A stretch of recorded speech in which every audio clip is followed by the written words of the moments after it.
वैसे तो आचार्य द्रोण ने तुम्हें कई दिव्य अस्त्रों की दीक्षा दी है, परंतु तुम्हें अब भी एक महत्वपूर्ण अस्त्र पाना शेष है पार्थ, पशुपतास्त्र। परंतु फिर से स्मरण करवाता हूं, मार्ग बहुत कठिन होगा और बाधाएं बहुत भयंकर। परंतु आपने ही कहा था ना माधव, यदि लक्ष्य कठिन हो तो मार्ग सरल नहीं होता। आज्ञा दीजिए माधव। यशस्वी भव।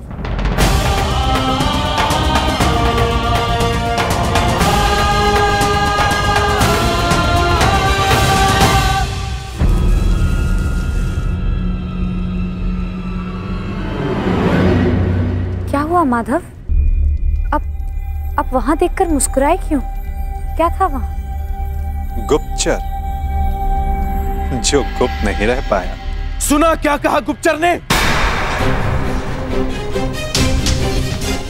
अर्जुन पशुपतास्त्र लेने कैलाश पर्वत जा रहा है और मेरा ये महान पुत्र यहाँ चैन से बैठकर बंसी बजा रहा है। मैं अंधा हूं, फिर भी तुम्हारा भविष्य देख सकता हूं। अंधकार में जा रहा है तुम्हारा भविष्य।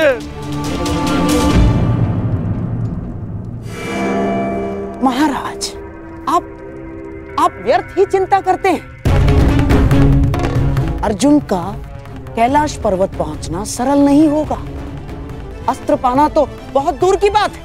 अच्छा, तुम भूल रहे हो गांधार राज, अर्जुन बली है, हठी है, पराक्रमी है। यदि उसने वो अस्त्र पा लिया तो तुमने उसे रोकने की क्या व्यवस्था की है?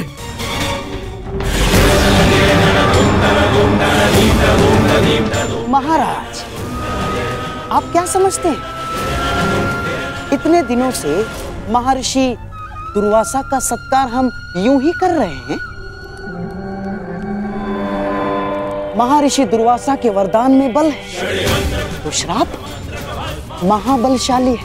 उस अर्जुन ने अपनी यात्रा प्रारंभ तो कर दी है, परंतु दुर्वासा के श्राप के अग्नि से अर्जुन समेत सभी पांडव जलकर भस्म हो जाएंगे।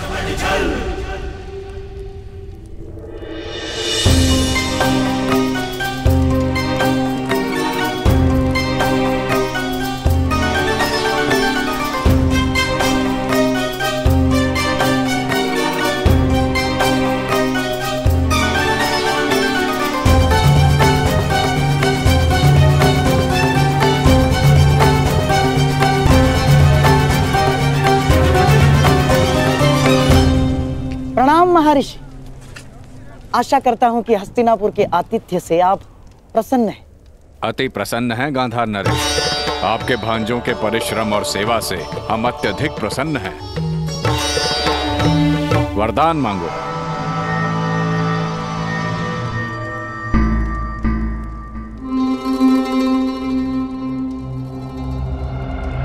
क्या हुआ गांधार नरेश? आपकी आंखों में अश्रु क्यों हैं? क्या करे महर्षि, पांडवों का स्मरण हो आया मुझे। यदि यहां होते तो आपकी सेवा का सौभाग्य और महामुनि का आशीर्वाद प्राप्त कर सकते थे। परंतु महर्षि, आप यदि हमारे आतिथ्य से प्रसन्न हैं तो कृपया वन में जाकर मेरे पांडवों को भी आशीर्वाद देकर कृतार्थ करें। हाँ, और उन्हें भी अपनी सेवा का अवसर प्रदान करें, क्योंकि इस समय उन्हें आपके आशीर्वाद की बहुत बहुत आवश्यकता है महर्षि। अवश्य, हम आज ही प्रस्थान करेंगे। वत्स मध्यसेन। जी गुरुदेव। जाकर पांडवों को सूचित कर दो कि हम उनका आतिथ्य सत्कार प्राप्त करने पधार रहे हैं।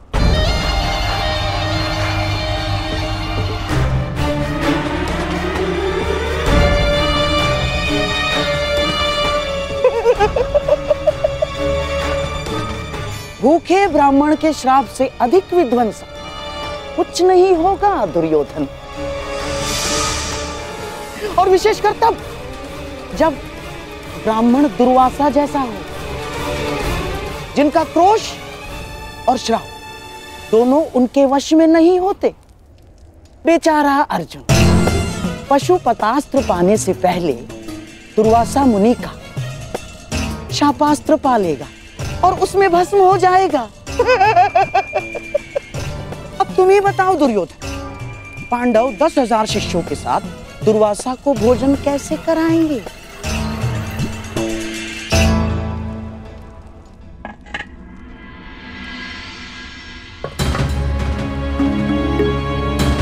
घर में अन्न का एक भी दाना शेष नहीं है।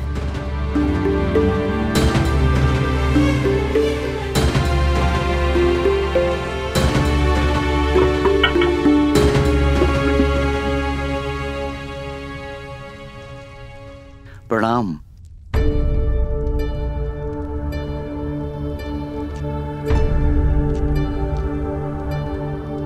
प्रणिपात ब्राह्मण पुत्र, क्या आप वन में मार्ग भटक गए हैं?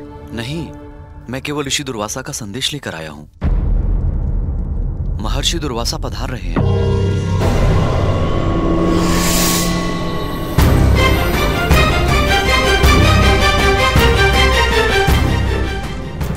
निवेदन है कि उनके और उनके 10,000 शिष्यों के सत्कार की व्यवस्था करें।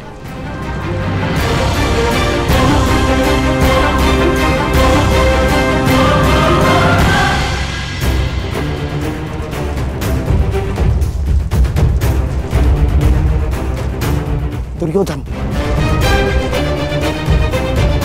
जो काम लाक्षागृह नहीं कर पाया, वो काम दुर्वासा का श्राप अवश्य करेगा।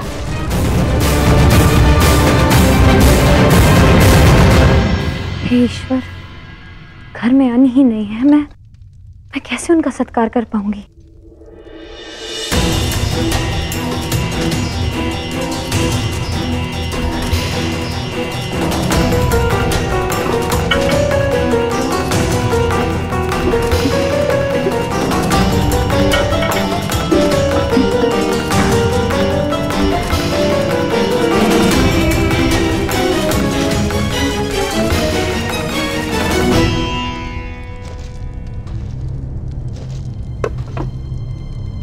महर्षि दुर्वासा पधार गए। हे गोविंद, अब बस आप ही का सहारा है। रक्षा कीजिए गोविंद, सहायता कीजिए।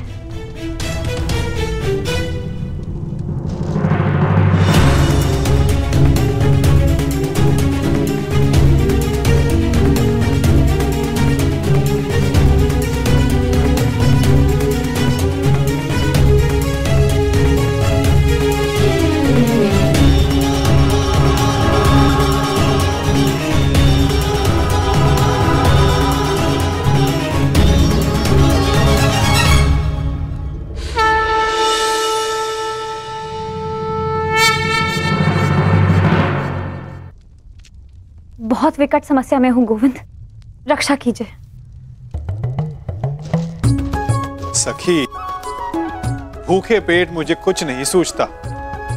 पहले मेरी क्षुधा पूर्ति की व्यवस्था करो, उसके पश्चात ही मैं तुम्हारी समस्या का समाधान कर पाऊंगा। परंतु सखा। सखी, मुझे भूख लगी है। अब जो कुछ भी घर में है ले आओ, उसके पश्चात बैठकर बात करेंगे। जाओ जाओ।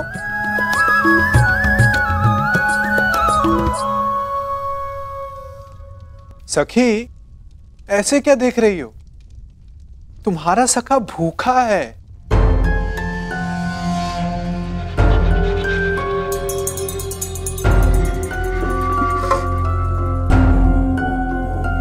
आपने तो समस्या और बढ़ा दी है सखा।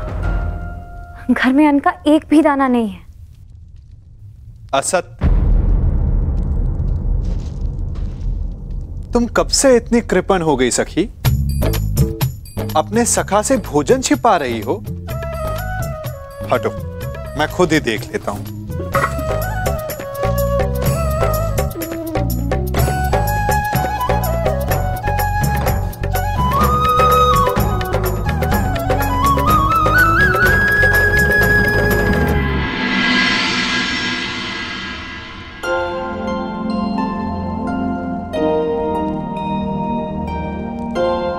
कहा था ना, अपने सखा से तुम भोजन छिपा रही हो।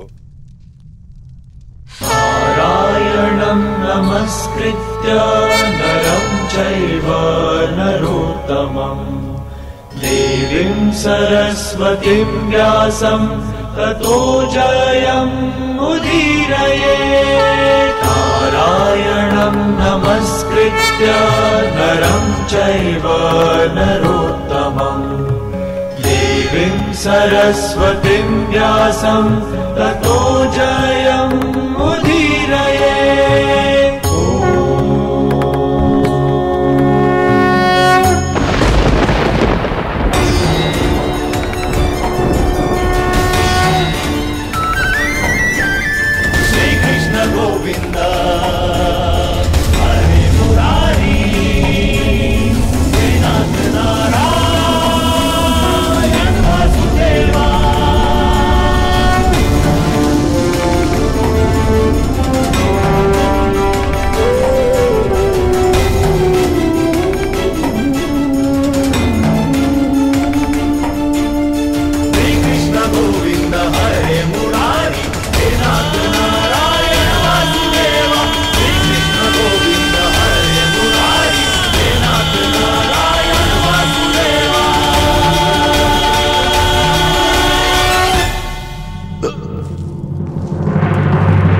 आनंद आ गया सखी, अब जाकर मेरी भूख शांत हुई। अच्छा, वो समस्या क्या थी, तनिक बताओ। सखा, वो महर्षि दुर्वास। कल्याण हो पांचाली।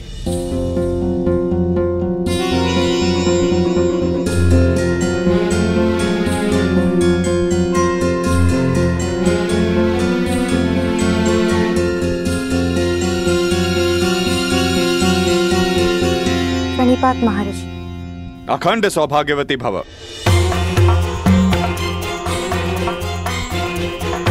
वो महर्षि दुर्वासा, आपसे निवेदन है कि थोड़ा जल मिलेगा? जी जी जी।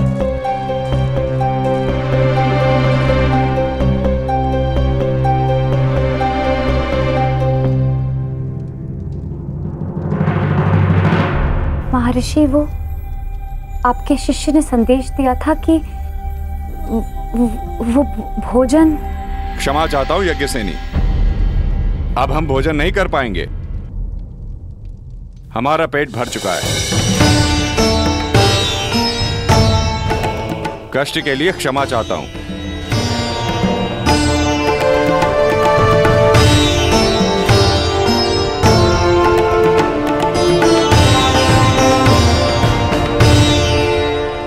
प्रणिपात ऋषिवर।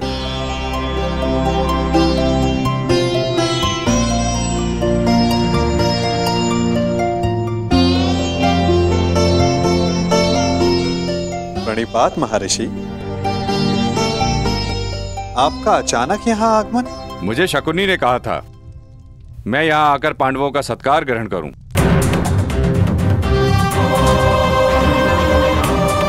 किसी भी साधु को किसी का भोजन और निमंत्रण बिना सोचे समझे स्वीकार नहीं करना चाहिए महर्षि।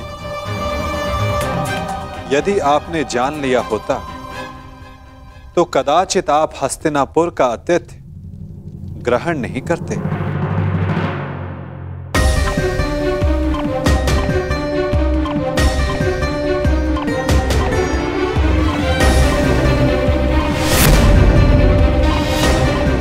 जीतने वाला दूसरे के राज्य पर 13 वर्ष का अधिकारी हो और हारने वाले को 12 वर्ष का वनवास और 1 वर्ष के अज्ञातवास पर जाना होगा। उन कौरवों ने केवल तुम्हारे साथ ही नहीं, अपितु मेरे साथ भी छल किया है। छल करके उन्होंने मुझसे तुम्हें श्राप दिलाने की योजना बनाई। मैं उन्हें अभी भस्म कर दूंगा। नहीं ऋषिवर, आप ऐसा अनर्थ नहीं करेंगे। वरों का नाश करना हमारी प्रतिज्ञा है। तो मैं तुम्हें आशीर्वाद देता हूं कि तुम अपने प्रयोजन में अवश्य सफल होंगे।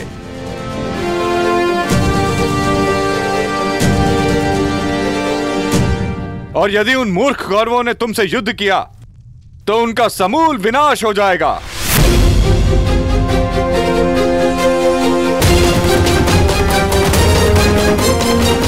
शकुनी, वाह!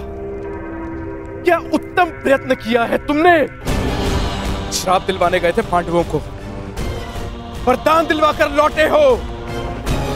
तुम्हारी तो जय जयकार होनी चाहिए, जय जयकार।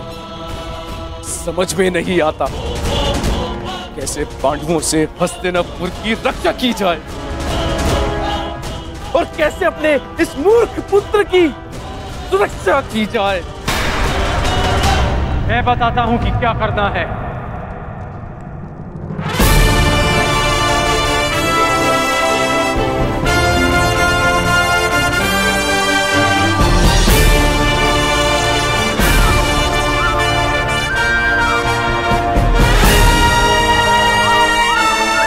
वही करना है जो गांधार राज युवराज को कभी नहीं करने देना चाहते हैं।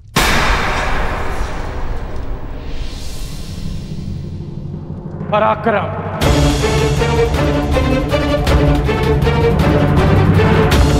यदि अर्जुन अपनी शक्ति बढ़ा रहा है तो हस्तिनापुर को भी अपना बल बढ़ाना चाहिए। परंतु कैसे बढ़ाओगे बल अंगराज? क्या मेरे सम्राट दुर्योधन को भी कैलाश पर्वत भेज दिया जाए अंगराज? नहीं गांधार राज, ये संभव है दिग्विजय यात्रा करके। दिग्विजय?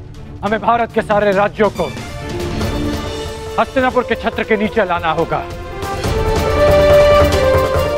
क्योंकि युद्ध तो होना ही है और युद्ध में सैन्य शक्ति का महत्व किससे छिपा है।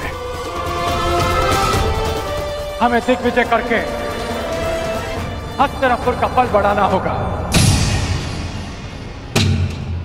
परंतु दिग्विजय करेगा कौन? हस्तिनापुर का सेवक करेगा।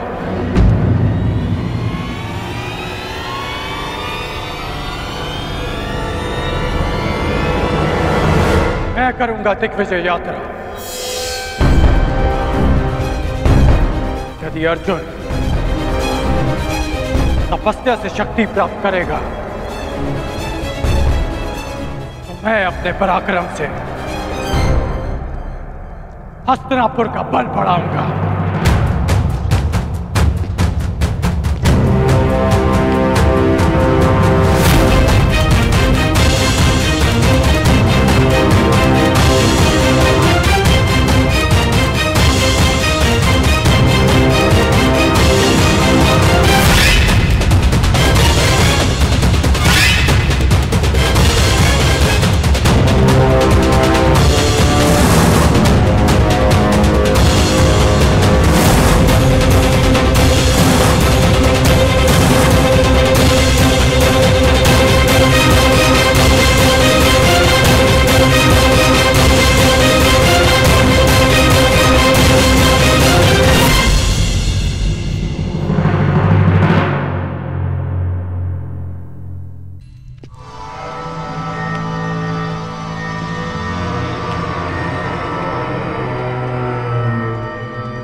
ये क्या मामाश्री? तुला व्यापारियों के हाथ में शोभा देती है, राजनीतिज्ञों के नहीं।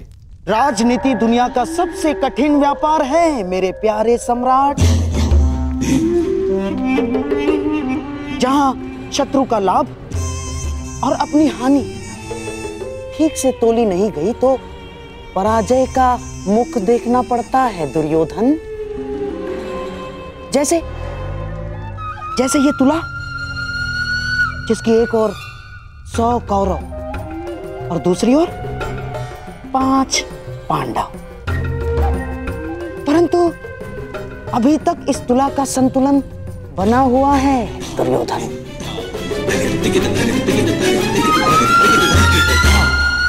और ये है दिग्विजय, और दिग्विजय के पश्चात शक्ति का संतुलन हमारे पक्ष में होगा।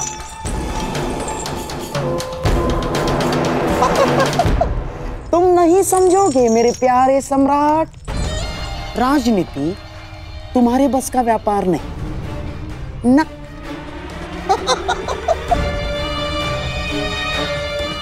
अर्थात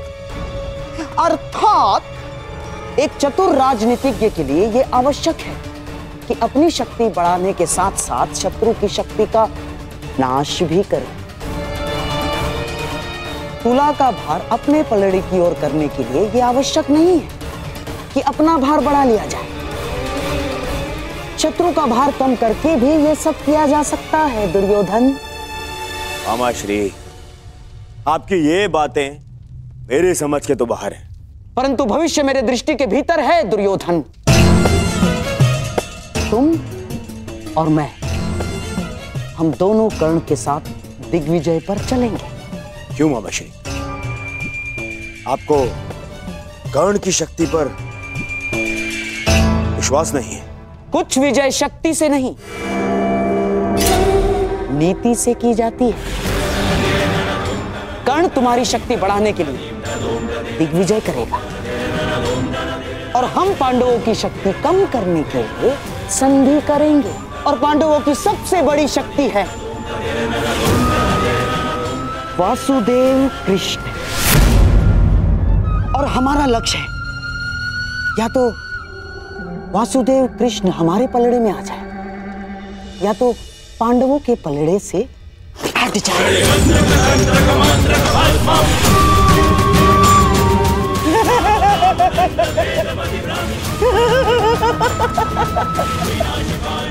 बस इतना कर लो मेरे प्यारे सम्राट, तो सदैव के लिए भारतवर्ष तुम्हारा। वासुदेव कृष्ण।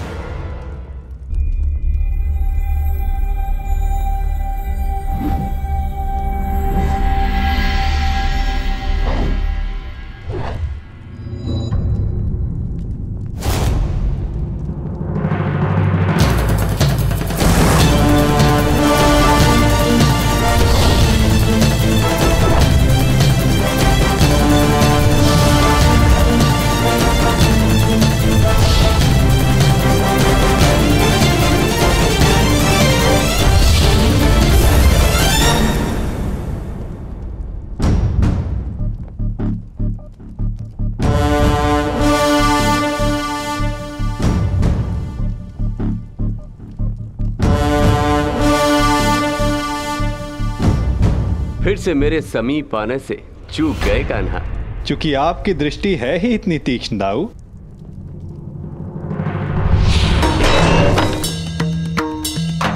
यदि रक्षक की दृष्टि तीक्ष्ण ना हुई तो शत्रु का कार्य सरल हो जाता है कान्हा।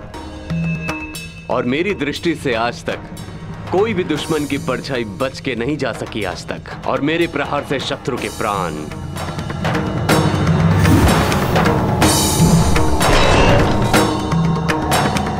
और यदि कोई ऐसा वीर आया जिसे आक्रमण करने से ना रोक सके तो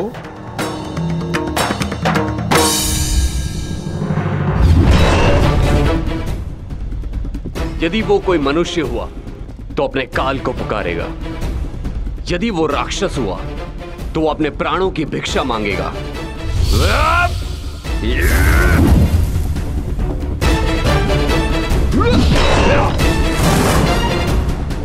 और यदि वो देवता हुआ तो वो पछताएगा कि उसने अमृत पान क्यों किया। और यदि आक्रमण करने वाला देव दानव मनुष्यों से अधिक शक्तिशाली हुआ तो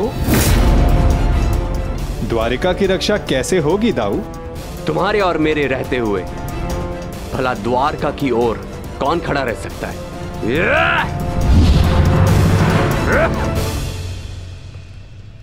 और यदि ऐसा कोई हो जो आपके और मेरे समक्ष खड़ा हो सके तो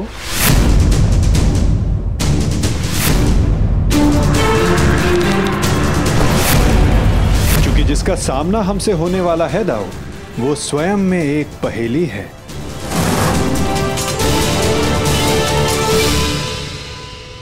कब कौन समक्ष आ जाए कुछ कहा नहीं जा सकता दाऊ।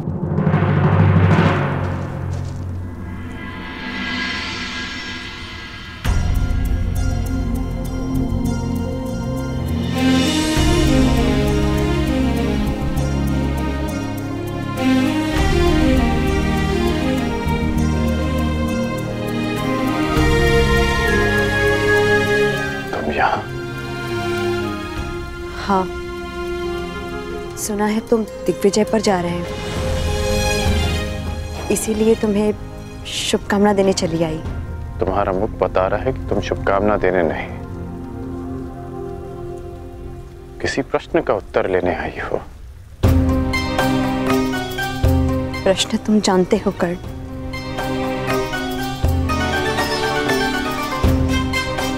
जानता हूं कि मेरा लक्ष्य क्या है,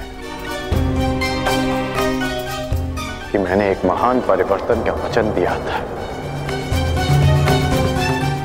वैशाली, मैं उसी परिवर्तन की आशा में दिग्विजय पर जा रहा हूं। वचन तुमने अपनों की सुरक्षा का भी दिया था कर्ण। हाँ वैशाली, क्या कोई असुरक्षित है?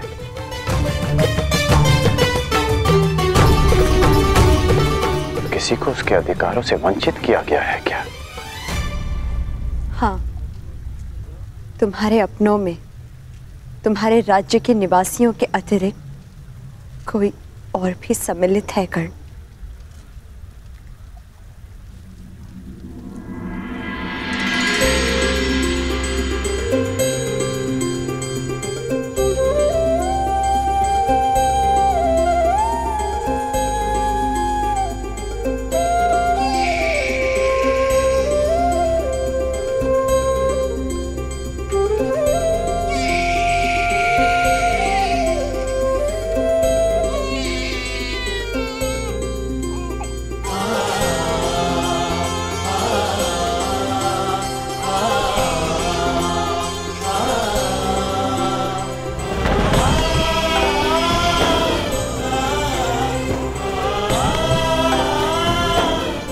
आपका पुत्र अंगराज।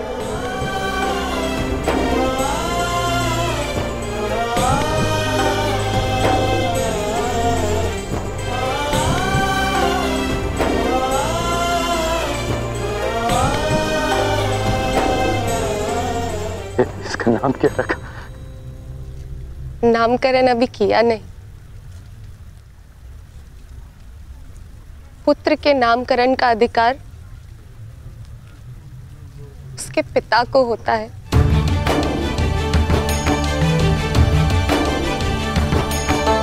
मेरा मानना है कि वृक्ष पर सबसे पहला अधिकार भूमि का होता है, बीज का नहीं। उसी बात ही एक संतान पर सबसे पहला अधिकार उसकी माता का होता है, जो 9 महीने अपने गर्भ में से रखती है। इसलिए सुप्रिया,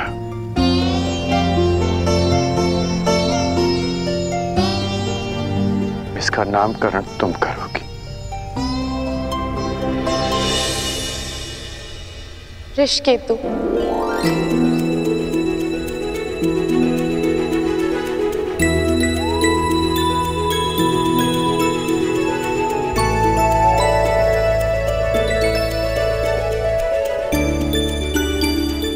उस रुशाली के नाम पर जिसके त्याग के कारण मैंने आपको पति के रूप में पाया। मैं उसका नाम अपने पुत्र को देना चाहती हूँ।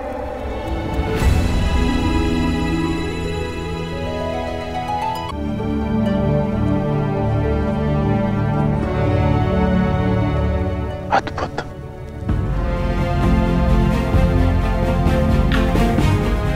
ये नाम सदा इसे परिवर्तन का मार्ग दिखाता रहेगा।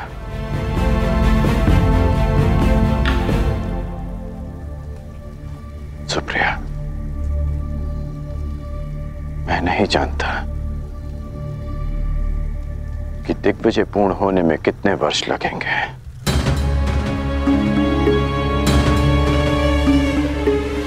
कदाचित हमारा पुत्र बालक से युवा हो जाएगा। तुम इसका ध्यान रखना।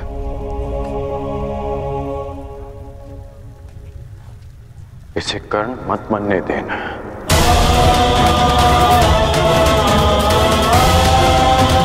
आवश्यकता पड़ने पर इसे वचन तोड़ना भी सिखाना।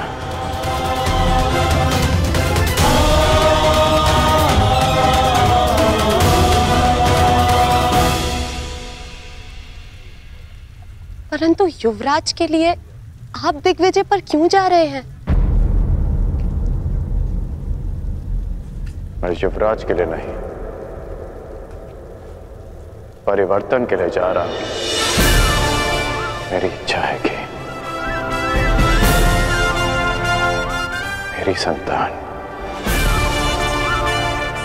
एक नए भारत में पले, परिवर्तित भारत में, जहां कोई अन्याय ना हो, अत्याचार ना हो, कोई भेदभाव ना हो, जहां श्रेष्ठता जन्म से सिद्ध ना हो, अपितु कर्म से सिद्ध हो,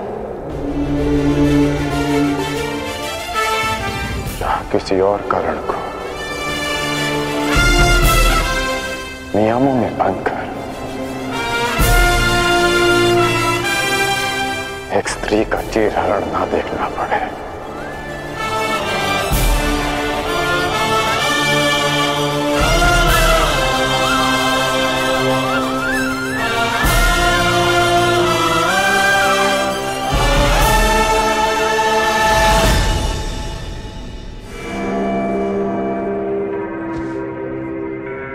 कुछ शेष तो नहीं रह गया? जी नहीं। मेरी पान सुपारी? जी। और मिष्ठान?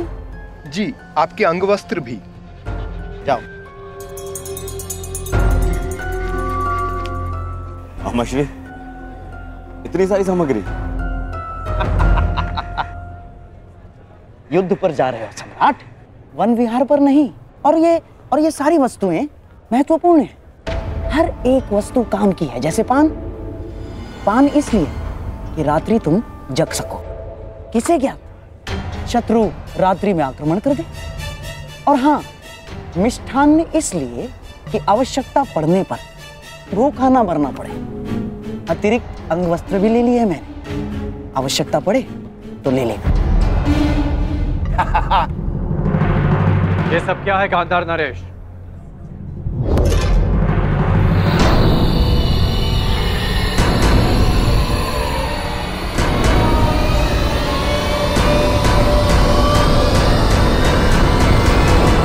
ये कैसा प्रबंध है?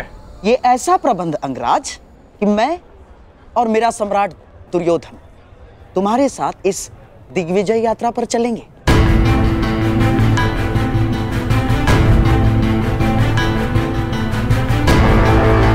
परंतु इसकी क्या आवश्यकता है? आवश्यकता है अंगराज, आवश्यकता है। तुम उन राजाओं पर विजय तो पालोगे, परंतु उनके समक्ष संधि की शर्तें कौन रखेगा? मैं। और हस्तिनापुर के प्रतिनिधित्व के रूप में मेरे दुर्योधन के समक्ष वो समर्पण करेंगे। मामाश्री,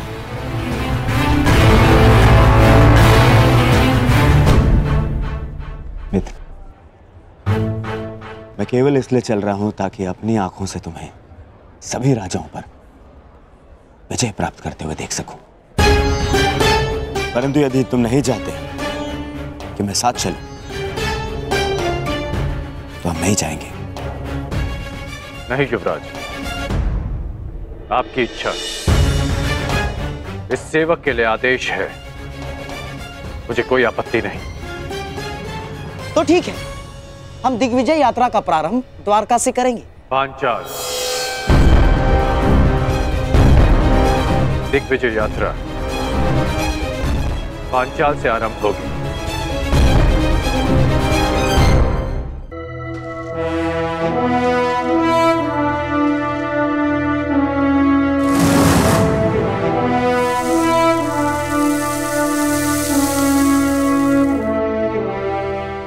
अब भी एक महत्वपूर्ण अस्त्र पाना शेष है पार्थ, पशुपतास्त्र।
इतनी शीघ्रता नहीं।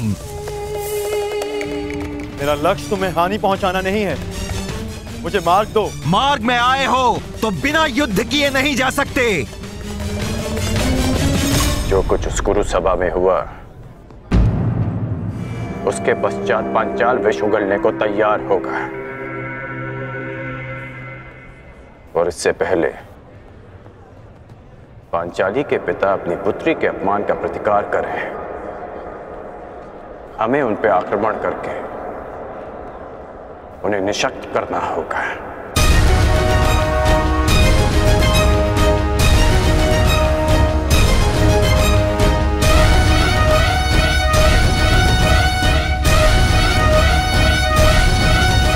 मामाश्री, शत्रु का पलड़ा अभी हल्का हो या बाद में, हमारा पलड़ा